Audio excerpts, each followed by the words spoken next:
नमस्कार दोस्तों, मेरा नाम है अर्पित और आज के इस वीडियो के अंदर मैं आपको बताने वाला हूं साइकोलॉजी एंड स्पोर्ट्स के बारे में। तो दोस्तों आप देखते रहिए इस वीडियो को, और इस वीडियो के अंदर हम कंप्लीट चैप्टर की समरी को इमेजेस के माध्यम से देखने वाले हैं और साथ ही यार मैं आपको इतने इंपॉर्टेंट क्वेश्चंस भी यहाँ पर सॉल्व करवाने वाला हूँ जिनके एग्जाम में आने की प्रोबेबिलिटी बहुत ही ज़्यादा है। तो आप देखते रहिए इस वीडियो को।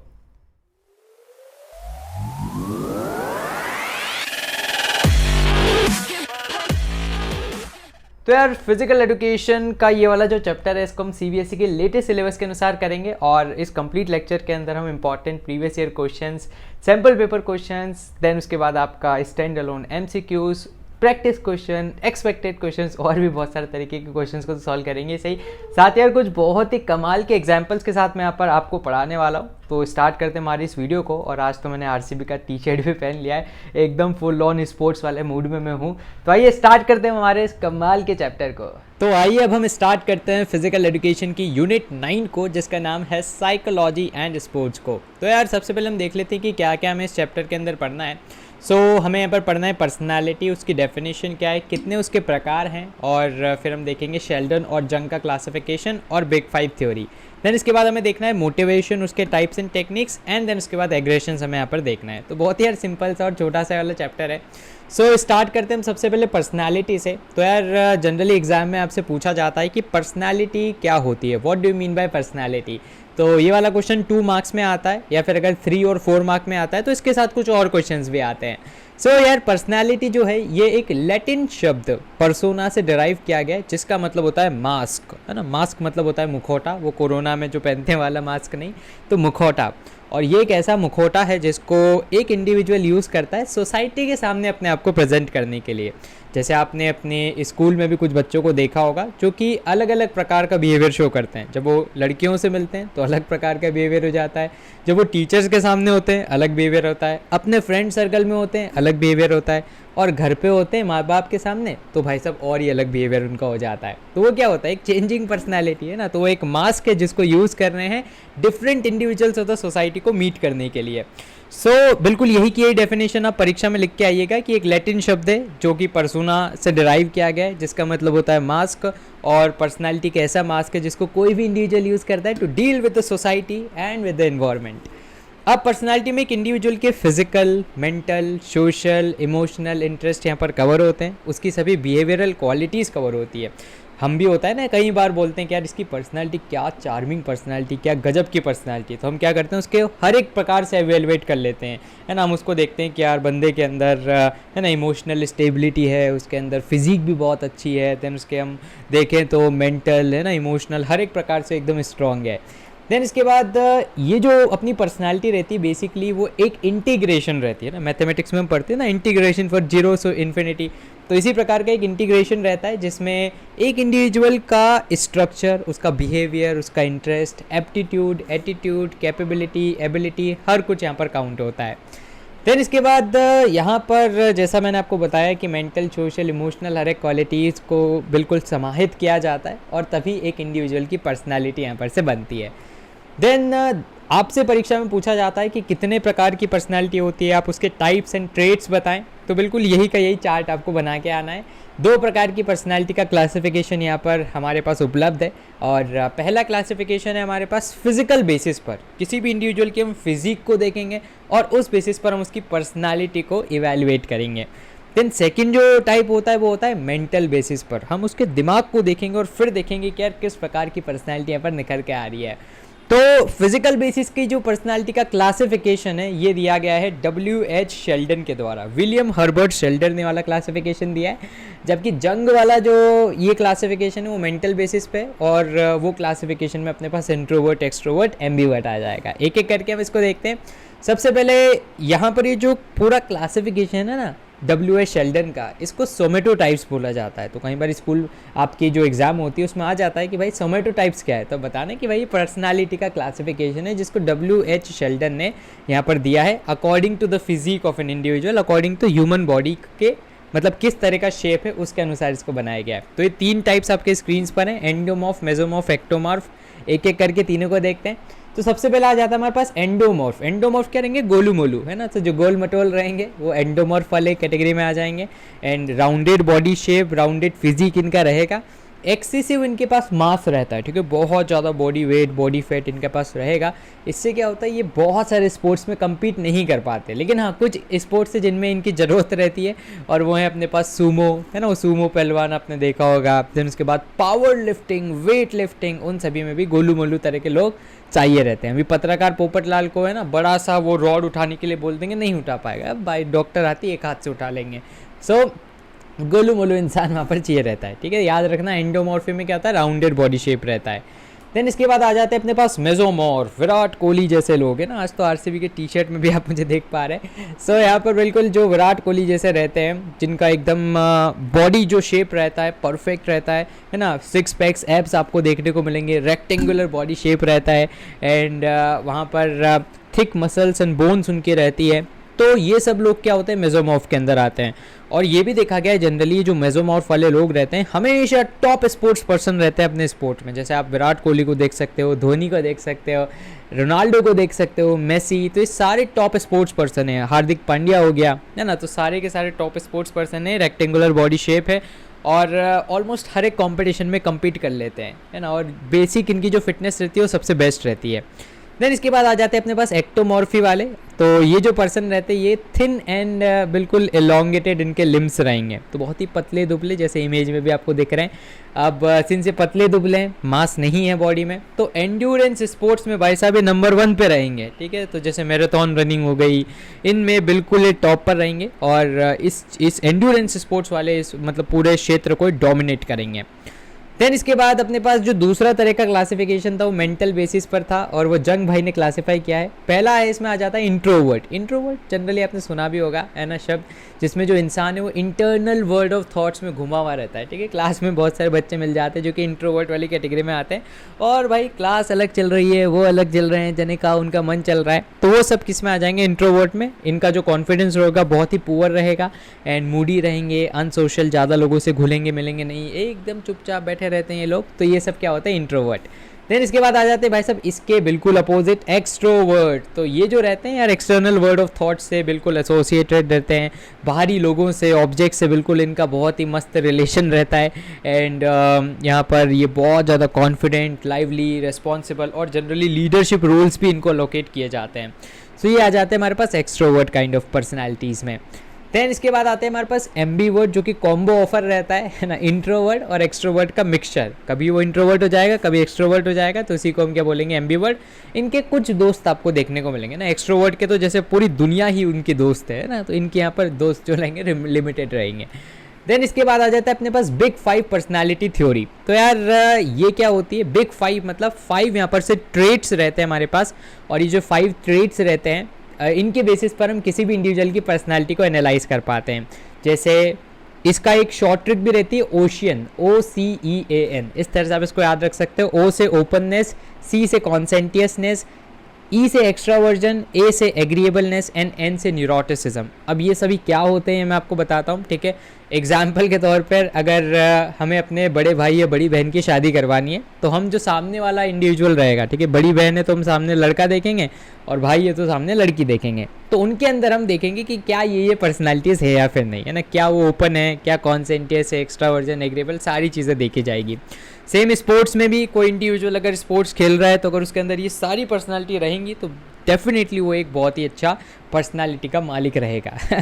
ठीक, सो क्या क्या देखते हैं, देखो, ओपननेस। ओपननेस में हम असेस करते हैं कि क्या सामने वाला पर्सन ओपन टू थॉट्स है, क्या वो इमेजिनेटिव है, चीज़ों को अच्छे से सोच लेता है, इंसाइटफुल है ना, वैरायटी ऑफ इंटरेस्ट है या फिर नहीं। ऐसा तो नहीं भाई शादी के बाद सिर्फ और सिर्फ छोले भटूरे ही खाऊंगा, है ना, उसके अलावा कुछ नहीं खाऊंगा, रील देखूंगा तो सिर्फ काचा बादाम की देखूंगा, उसके अलावा कोई सी नहीं देखूंगा।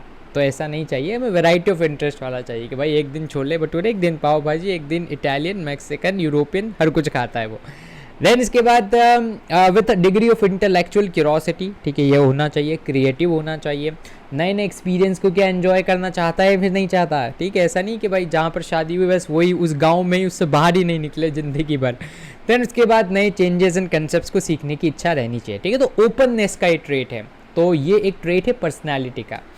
नेक्स्ट आ जाता है अपने पास कॉन्सेंट्रेसनेस, जिसके अंदर क्या हो जाएगा, जो इंडिविजुअल है क्या वो compete करता है लाइफ चैलेंजेस से। देखो लाइफ में बहुत सी बार चैलेंजेस आते हैं, क्या वो हार मान के तो नहीं बैठ जाता। अगर ऐसा होगा तो भाई गुड़िया दीदी की शादी वहाँ नहीं होगी, है ना। या फिर सेम अगर पर्सनैलिटी स्पोर्ट्स में और वो वहाँ पर चैलेंजेस आए, उसने हार मान ली, तो डेफिनेटली यार वो फिर अपनी लाइफ में सक्सीड नहीं कर पाएगा। तो चैलेंजेस को एक्सेप्ट करना पड़ेगा। कोहली का आपने देखा होगा भाई साहब, है ना, अभी IPL 2022 अगर देखें तो फॉर्म बिल्कुल बेकार चल रहा था, लेकिन अभी मतलब लास्ट मैच में उन्होंने एक अच्छे नॉक खेल दिए और चैलेंजेस को बिल्कुल एक्सेप्ट किया। देन सेल्फ डिसिप्लिन है या फिर नहीं, ड्यूटीफुली एक्ट करता है या फिर नहीं करता, प्लान और ऑर्गेनाइज चीज़ों को करता है नहीं करता है, work independently and hard work करने की क्षमता है फिर नहीं, है ना। तो आप एक बेसिक सा जिस्ट याद रखना, उसके बाद आप अपने हिसाब से थोड़ा सा ट्रेड्स को ऊपर नीचे कर सकते हो, एज इट इज़ याद करने की कोई आवश्यकता नहीं है। देन इसके बाद एक्स्ट्रा वर्जन, मतलब क्या वो पर्सन एनर्जेटिक है ना। देन पॉजिटिव इमोशंस के साथ है या फिर नहीं, सोशल है, टॉकेटिव है, फन लविंग है ना। तो अगर ये सारी क्वालिटीज़ होंगी तो डेफिनेटली यार वो एक्स्ट्रा वर्जन कहलाएगा पर्सन। देन एग्रीएबलनेस, मतलब क्या वो कॉपरेट करता है नहीं करता सभी से, ठीक है। जैसे हमें अपने बड़े भैया के लिए लड़की देखनी है तो डेफिनेटली हमें देखनी पड़ेगी कि सारे फैमिली मेम्बर्स को साथ लेके चलेगी या फिर नहीं चलेगी, है ना। ऐसा नहीं शादी अगले दिन ही कह रहा मुझे अलग घर चाहिए, अलग गाड़ी चाहिए, बंगला चाहिए, ये चाहिए वो चाहिए, है ना। और एग्रीएबलनेस बिल्कुल शो नहीं कर रही है। सेम अगर लड़का भी ऐसा ही होगा, है ना, हम गुड़िया दीदी की शादी वहीं करेंगे जो सभी के साथ मिलकर चले ना, अगले दिन कि भाई तेरे माता पिता से रिश्ता खत्म तो ऐसा नहीं चलेगा। ऐसे ही अगर स्पोर्ट्स का क्षेत्र है तो वहाँ पर भी यार टीम का कैप्टन है, लीडर है, तो सबके साथ कोऑपरेट करना पड़ेगा। ऐसा तो नहीं कि चाहो तुम जाओ मैं अकेला खेल लूँगा, है ना। तो ऐसा नहीं होना चाहिए भाई। सिस्टमेटिक, काइंड, फ्रेंडली, जेंटल, ये सब होने चाहिए। देन इसके बाद न्यूरोटिसिज्म, मतलब क्या होता है कि यहाँ पर पर्सन के पास इमोशनल स्टेबिलिटी है फिर नहीं, क्योंकि अगर कभी भी वो गेम खेलेगा जैसे महेंद्र सिंह धोनी, तो वहाँ पर अगर इमोशनली स्टेबल नहीं है तो भाई फिर तो वो अच्छे से प्लान्स नहीं बना पाएगा और टीम हार जाएगी। एबल टू कंट्रोल एंगर, क्या गुस्से पे काबू कर पाते हैं नहीं कर पाते। एंड लेवल ऑफ एंजाइटी और ये सारी चीज़ों को भी कंट्रोल में करना आना चाहिए। तो ये बिग 5 पर्सनालिटी है, याद रखना है सारे ट्रेड्स ऑफ पर्सनालिटी। ये अगर एग्जाम में क्वेश्चन आ जाता है कि ट्रेड्स बताओ तो ये 5 बता के आ जाना। वर्दे फिर हम आगे नेक्स्ट टॉपिक है अपना मोटिवेशन। तो जैसे पर्सनालिटी को लैटिन शब्द पर्सोना से डिराइव किया गया था, ऐसे मोटिवेशन को लैटिन शब्द मूवेर से यहाँ पर डिराइव किया गया है और इसका मतलब होता है टू मूव, ठीक है। सो यहाँ पर क्या होता है, एक इंडिविजुअल मूव हो जाता है towards internal and external forces से टुवर्ड्स द गोल, ठीक है। तो जहाँ जैसे हम जनरली एक लक्ष्य बनाते हैं ना, आपकी बार कक्षा 12वीं फिजिकल एजुकेशन में 35 में से 35 नंबर लाना है, तो वहाँ पर क्या है, ये आपका एक लक्ष्य है। अब हो सकता है कि आप एक्सटर्नली मोटिवेट हो गए हो इसके लिए ना, किसी ने बोला कि यार अगर 12th में अच्छे परसेंटेज आएंगे तो तेरा फोटो लगेगा भाई साहब शहर के बीचों बीच होल्डिंग पे, आप मोटिवेट हो गए भाई नेक्स्ट लेवल पे। देन इंटरनल हो सकता है कि यार आपके पिछले टेस्ट में अच्छे नंबर नहीं आए थे, 10th में अच्छे नहीं आए थे, आप चाहते हो कि यार अच्छे नंबर आए, इंटरनली मोटिवेटेड हो, तो इंटरनल एक्सटर्नल फोर्सेस मिला के क्या हो सकता है, आप मोटिवेट हो सकते हो। और ये कहा भी जाता है भाई साहब, miracle is possible only when you are motivated, है ना। चमत्कार भी तभी होंगे जब आप खुद मोटिवेटेड हो। भाई साहब आप खुद किसी एग्ज़ाम की तैयारी कर नहीं रहे हैं और सोच रहे हैं कि एग्ज़ाम तो भाई अपन निकाल ही लेंगे ना, निकलेगा ही सही, तो कैसे निकलेगा भाई, पढ़ा ही नहीं है आपने। देन इसके बाद कोई भी लर्निंग या सक्सेसफुल नहीं होती जब तक आप मोटिवेटेड नहीं हैं। और कहा भी जाता है कि फिजिकल एजुकेशन के अंदर टीचर और कोचेज का काम लोगों को सिखाना नहीं है, वहाँ पर उनको सिर्फ मोटिवेट करना है। चीज़ें तो आपको आती है, ठीक है। जैसे अगर आप क्रिकेट खेलना है आपको, तो क्रिकेट एक बेसिक आपको आता है, कोच क्या करेगा, आपको मोटिवेट करेगा, भाई ऐसे शॉट मार, भाई ऐसे मार, भाई ऐसे गेंद डाल, ऐसे कैच कर। तो वहाँ पर उनका मेन काम मोटिवेट करने का ही होता है। तो ये एक फ्लो चार्ट है, इसका आप यूज़ कर सकते हैं लास्ट मोमेंट रिवीजन के लिए कि स्टेट ऑफ माइंड जिसमें इंडिविजुअल इंटरनल एक्सटर्नल फोर्सेस से मूव करता है, 2 तरह का होता है, इंट्रिंसिक एक्सट्रिंसिक, दोनों मैंने आपको बता दिया। कई बार आपसे पूछ लिया जाता है कि यार मोटिवेशन की वेरियस टेक्निक बताओ, तो टेक्निक में क्या हो जाता है, जैसे किसी को रिवॉर्ड देना, तो ये एक टेक्निक है ना। एग्जाम आपके स्कूल में होता है ना, first prize, second prize, third prize दिया जाता है ताकि आप मोटिवेट हो कि भाई अगले साल भी अच्छा पढ़ूंगा। देन जॉइंट रिस्पॉन्सिबिलिटी देना, ग्रेडिंग देना ना, ग्रेडिंग जो होता है आपका एग्ज़ाम में, रिकॉर्ड्स आपके, है ना, जैसे रिकॉर्ड पे रिकॉर्ड बनाना, सचिन तेंदुलकर 100 सेंचुरी का रिकॉर्ड बना दिया भाई ने, तो इस तरह के रिकॉर्ड से भी मोटिवेशन मिलता है। देन मीडिया में आपकी खबर छप जाना होता है ना, यार 12th में टॉप किया भाई, मीडिया में पूरे न्यूज़पेपर में मेरी खबर छप रही है भाई, अलग लेवल का मोटिवेशन हो जाएगा। स्कॉलरशिप आपको जब मिलती है कि यार स्कूल से स्कॉलरशिप मिली है, कोचिंग से स्कॉलरशिप मिली है, सो ये सारी चीज़ों से एक पर्सन मोटिवेट हो सकता है, ठीक है। सो यहाँ पर ये बहुत सारी टेक्निक्स मैंने आपको बता रखी है, एग्जाम में 3 या 5 टेक्निक्स पूछते हैं बस। नेक्स्ट आ जाता है अपने पास एग्रेशन। तो एग्रेशन का तो यार सबसे बेस्ट एग्जांपल वापस से आपको कोहली और आपका अमेरिका ये जो ऑस्ट्रेलिया की पूरी क्रिकेट टीम है वो देखने को मिलेगी, है ना। तो यहाँ पर फिजिकल एंड वर्बल बिहेवियर रहता है जो कि डायरेक्टेड रहता है towards the goal of harming other, ठीक है। सामने वाले को नुकसान पहुंचाना फिजिकली या साइकोलॉजिकली, मानसिक तौर पे या फिजिकल पहुंच जाए तो भी कोई दिक्कत नहीं। जैसे एक जो गेंदबाज है वो बाउंसर फेंक रहा है ना, बाउंसर फेंक रहा है कि अगर टोपे पे लग गई, है ना, मतलब वो हेलमेट पे लग गई तो बढ़िया ही है ना, डर बैठ जाएगा उसके अंदर के खतरनाक बॉलर है, संभल के खेलता हूँ इसको, और ऊपर से भी निकल गई तो भी एक साइकोलॉजिकली तो रह गए सही कि हाँ यार भाई मतलब बॉलर बहुत खतरनाक है, ठीक है। देन स्लेजिंग करना, स्लेजिंग आपने सुना होगा जिसमें क्या होता है कुछ भी सामने वाले को बोल देना है, जैसे बैट्समैन बैटिंग कर रहा है लल्लू चप्पू, है ना, तेरे से क्या तू क्या खेल पाएगा, ठीक है। तो उसको गुस्सा आ गया, अच्छा मुझसे ऐसा बोला अभी देख छक्का मारता हूँ ना, और वो फिर एग्रेशन में आके वो खुद एग्रेशन में आके क्या कर देगा, आउट हो जाएगा मोस्ट प्रॉब्ली। सो ये सारे काम किए जाते हैं। अब 3 तरह के एग्रेशन होते हैं, hostile aggression, instrumental and assertive behaviour. Hostile aggression को हम रिएक्टिव एग्रेशन के नाम से जानते हैं, इंस्ट्रूमेंटल एग्रेशन को हम चैनल्ड एग्रेशन के नाम से जानते हैं जो एकदम पॉजिटिव होता है, और असर्टिव बिहेवियर एक एग्रेशन होता है। अब किस तरह से यार आप एग्रेशन को कंट्रोल कर सकते हो, तो आप ऐसे बिहेवियर को प्रेस करो जो कि नॉन एग्रेसिव हो, है ना। जैसे आपने देखा होगा क्रिकेट के मैदान में जनरली धोनी की बहुत यहाँ पर प्रेस की जाती है क्योंकि वो एकदम कूल काम रहते हैं। देन ऐसे क्लूज दो ही मत जिससे सामने वाला एग्रेसिव हो जाए, जैसे कोहली को भाई उकसाओ मत आप, है ना, अगर आपने उससे कुछ बोला फिर वो 3 गुनी 4 गुनी आपको लगा के देगा, एग्रेसिव हो जाएगा, फिर आपका ही नुकसान होगा। जैसे ऑस्ट्रेलिया वालों को समझ में आ गया था एक टाइम पे कि भाई इससे पंगा लेने का ही नहीं रहा बाबा, है ना, निपटा देता है ये और एग्रेशन में और ज़्यादा मारता है, तो फिर वो ऐसे क्लूज देते ही नहीं थे। देन उसके बाद सेल्फ टॉक, इमेजिनेशन, मेडिटेशन, इन सभी पे कार्य करना। Management skills, stress management skills players को सिखाई जाए, है ना। देन उसके बाद एम्फेसिस किया जाए on the importance of event के भाई वर्ल्ड कप फाइनल है, यहाँ पर फालतू में एग्रेशन दिखा दिया, आउट हो गया तो पूरा देश का गुस्सा तेरे ऊपर फूट जाएगा। देन ऐसे एथलीट्स पर पेनल्टी लगाना जो कि रिपीटेटिवली, है ना, गाली गलौज करते हैं, मारा पिटी करते हैं, डेफिनेटली जो आईसीसी ये काम करती है। कोच का बिहेवियर अगर काम है तो फिर डेफिनेटली टीम का भी बिहेवियर काम होता है। जैसे राहुल द्रविड़, है ना, इंडियन क्रिकेट टीम के जो कोच हैं, एकदम कामनेस के लिए जाने जाते हैं, ठीक है, तो वहाँ पर पूरी टीम भी काम रहती है। पहले रवि शास्त्री जी जो थे वो थोड़े एग्रेसिव थे, तो टीम में भी कहीं ना कहीं एग्रेशन आपको देखने को मिलता था। अब बढ़ते हैं आगे, एक छोटा सा आपको अपडेट दे देता हूँ। टर्म सेकंड के एग्ज़ाम बिल्कुल सर पे है और इसके लिए मैंने आपके लिए क्रैश कोर्स भी लॉन्च किया है, आप चाहें तो उसको ज्वाइन कर सकते हैं। आपको लिंक सारे डिस्क्रिप्शन में मिल जाएंगे। 27 मई से बिल्कुल 1 जून तक अपनी क्लासेस चलेंगी रेगुलरली 9:30 बजे रात को, एंड सारी क्लासेस एकदम फ्री ऑफ कॉस्ट है, आप चाहें तो इनको ज्वाइन कर सकते हैं। लिंक सारे आपको डिस्क्रिप्शन में मिल जाएंगे। अनलॉक कोड अगर आपसे कहीं पर पूछे तो आप यूज़ कर सकते हैं हमारा अनलॉक कोड APpedia, जो कि हमारे चैनल का भी नाम है, जिससे बिल्कुल आपके लिए फ्री में सारी क्लासेस अनलॉक हो जाएंगी और आप इन सारी क्लासेस का मजा ले पाएंगे। इसके अंदर अपने जो गेस्ट पेपर 1, 2, 3 ये सारी चीज़ें आपको देखने को मिलेगी, लास्ट मोमेंट का रिविजन, तो एकदम मस्त वे में ये कोर्स मैंने आपके लिए बनाए। फ्री कोर्स है, क्रैश कोर्स है, जरूर से ज्वाइन करना, link in the description, unlock code APpedia। Then बढ़ते हम आगे, कुछ important question, previous year questions देख लेते हैं। तो बॉडी स्ट्रक्चर मेसोमॉर्फिक का कैसा रहता है, बिल्कुल सॉलिड रहता है, विराट कोहली जैसा, ऑप्शन सी। देन इसके बाद नेक्स्ट आ जाता है 3 टेक्निक्स ऑफ मोटिवेशन बनाना है, तो स्कॉलरशिप, रिवॉर्ड्स, फीडबैक ना, जॉइंट रेस्पॉन्सिबिलिटी, तो कोई भी 3 आपको बतानी है और उनको थोड़ा सा एक्सप्लेन भी करना है।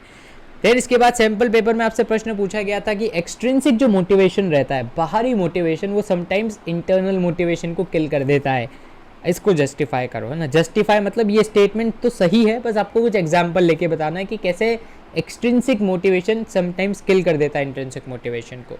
तो आप इसमें बता सकते हो कि यार जैसे कहीं फॉर एग्जांपल है ना, आपकी दिली इच्छा तो क्या है, वकील बनने की, लेकिन जब आपने देखा बाहर, है ना, आपने किसी IAS ऑफिसर को देखा, उसकी लाल बत्ती को देखा, उसके साथ घूम रहे गनर्स को, गार्ड को, उसके बड़े से बंगले को देखा, एक्सटर्नल मोटिवेशन मिला, आपने सोचा भाई लॉयर जाए तेल लेने, पहले मैं IAS बन जाता हूँ, है ना, बाद में देखा जाएगा। सो वहाँ पर क्या हो गया, उस केस में इंट्रिंसिक आपका मोटिवेशन तो था लॉयर बनने का, लेकिन आपने बाहरी जो शोर शाट देखी, उससे आपकी इच्छा क्या हो गई कि यार पहले IAS कर लेते हैं, उस डायरेक्शन में आप चले गए। तो आप इस तरह से यहाँ पर एग्जाम्पल्स दे सकते हैं, ठीक है। एक्सट्रिंसिक मोटिवेशन में आपका सैलरी, अवार्ड्स, प्रमोशन, लाल बत्ती, है ना, ये सब एक्सट्रिंसिक मोटिवेशन है। इंट्रिंसिक मोटिवेशन है कि डिज़ायर टू लर्न, है ना, सोशल रिकॉग्निशन, क्यूरोसिटी, रेस्पेक्ट, तो ये सब आपकी इंटरनल मोटिवेशन हो सकती है। एग्रेशन आपको बताना है, तो एग्रेशन मैंने आपको बताया कि एक ऐसा बिहेवियर जिसके अंदर आप सामने वाले को हार्म पहुंचाना चाहते हो physically, psychologically, and role of aggression and types क्या होते हैं, तो 3 तरह के होते हैं, hostile, instrumental and assertive behaviour. Hostile वाला को हम रिएक्टिव एग्रेशन के भी नाम से जानते हैं, जिसके अंदर हम सामने वाले को बिल्कुल नुकसान पहुंचाने की कोशिश करते हैं, फिजिकल साइकोलॉजिकल हार्म रहता है। एग्जाम्पल के तौर पे बाउंसर डालना, तो ये क्या है, रिएक्टिव एग्रेशन है, आप सामने वाले को नुकसान पहुंचाना चाह रहे हो। देन इंस्ट्रूमेंटल एग्रेशन, ये बहुत बेस्ट होता है, चैनलाइज्ड होता है, ठीक है, इसमें आप बिल्कुल भी सामने वालों को ज़्यादा कोई नुकसान नहीं पहुंचाते हो, आप कंपटीशन जीतने के लिए यहाँ पर एग्रेसिव हो, है ना। जैसे एग्रेसिव शॉट खेलना, आगे बढ़ के छक्का मारना, तो भाई साहब इसमें किसका क्या नुकसान है, वो तो गेंदबाज को गेंदबाजी करनी है, आपने थोड़ा सा एग्रेसिव इंटेंट दिखाया तो आपकी टीम जीत सकती है। देन उसके बाद नेक्स्ट है असर्टिव बिहेवियर, मतलब एक दादागिरी वाली फील लेना, है ना। तो इसमें आप क्या करते हो, सामने वाले को बुरा भरा बोल देते हो, उसको गाली वाली दे देते हो, ठीक है, तो वहाँ पर वो स्लेजिंग होती है। एंड इससे क्या होता है, एक साइकोलॉजिकल डिस्कम्फर्ट, है ना, मानसिक उसके दिमाग में डिस्कम्फर्ट हो जाता है। मारा दाढ़ी नहीं होती, मारा दाढ़ी कहाँ पे होती है, रिएक्टिव वाले में होती है। देन इसके बाद एमसीक्यूज, पर्सनालिटी डिराइव किया गया लैटिन शब्द पर्सोना से, राउंड बॉडी शेप है तो एंडोमॉर्फिक हो जाएगा, स्ट्रॉन्ग बिल्ट है तो मेजोमॉर्फिक हो जाएगा, थिन लॉन्ग डिप्रेस पर्सनालिटी ये आ जाएगा एक्टोमॉर्फिक। देन इसके बाद ये जो एंडोमॉर्फी मेजोमॉर्फी वाले ट्रेट्स किसने दिए हैं, ये वाली क्लासिफिकेशन दी है शेल्डन के द्वारा आगे। सेल्फ कॉन्फिडेंस, सोशल फ्रेंडली, ये सारा है तो ये हो जाएगा extrovert. Traits of extrovert, introvert, ambivert, ये क्लासिफिकेशन दी है जंग भाई ने अपने। देन बिग 5 थ्योरी को हम एक और किस नाम से जानते हैं, 5 फैक्टर मॉडल के नाम से, नहीं 5 ट्रेट्स मॉडल्स के नाम से जानते हैं ना, 5 तरह के ट्रेट इसमें रहते हैं, ओशियन ट्रेट्स। देन इसके बाद नेक्स्ट आता है एंडोमॉर्फी में, एंडो शब्द का मतलब क्या होता है, राउंडेड बॉडी। देन उसके बाद मोटिवेशन डिराइव फ्रॉम लैटिन शब्द मोवेर। नेचुरल मोटिवेशन को हम इंट्रिंसिक मोटिवेशन भी बोलते हैं। अगर इंडिविजुअल इंटरनल एक्सटर्नल फोर्सेस से मूव हो रहा है तो उसको हम मोटिवेशन बोलते हैं। रिवॉर्ड, कैश, पनिशमेंट, ये सब क्या एक्सटर्नल मोटिवेशंस है। Behavioural, carried out with the intent of harming other, इसको हम बोलते हैं aggression. And any physical behaviour जिसमें आप क्या करते हो, इंटेंशनली एम करते हो सामने वाले को इंजर करना, तो उसको हम क्या बोलते हैं, होस्टाइल एग्रेशन या रिएक्टिव एग्रेशन। एक प्रैक्टिस क्वेश्चन आपके लिए, आपको बताना है आप कमेंट बॉक्स में कि एग्रेशन से आप क्या समझते हैं, और एक्सपेक्टेड क्वेश्चन है कि ये पर्सनालिटी से आप क्या समझते हैं। 3 इंपॉर्टेंट कैरेक्टरिस्टिक्स बतानी है पर्सनालिटी की, तो 3 इंपॉर्टेंट कैरेक्टरिस्टिक्स में आप क्या क्या बताओगे, आप बता सकते हो वो जो बिग 5 में अपनों ने पढ़ा है, ठीक है, सारे 5 ट्रेट्स, तो 5 में से कोई भी 3 ट्रेट्स आप यहाँ पर बता दीजिएगा। तो फिलहाल के लिए इस वीडियो में इतना ही। मुझे उम्मीद है कि आपको वीडियो पसंद आया होगा। अगर आपके कोई भी डाउट्स हो, सवाल या सुझाव, तो उसको आप जरूर से कमेंट बॉक्स में लिख दीजिएगा। दोस्तों इस वीडियो का लाइक टारगेट हम रखते हैं 5000 लाइक्स को, तो उम्मीद है वो भी पूरा हो जाएगा। और आप हमारे चैनल को भी सब्सक्राइब कर लीजिएगा, क्योंकि इससे हमें और भी ज़्यादा मोटिवेशन मिलता है आपके लिए वीडियोस बनाने के लिए। सब्सक्राइब बटन के पास बने एक बेल आइकन को आप जरूर से दबा लीजिएगा, ताकि हमारे चैनल के लेटेस्ट नोटिफिकेशंस आपसे मिस न हो। तो दोस्तों धन्यवाद, जय हिंद, जय भारत।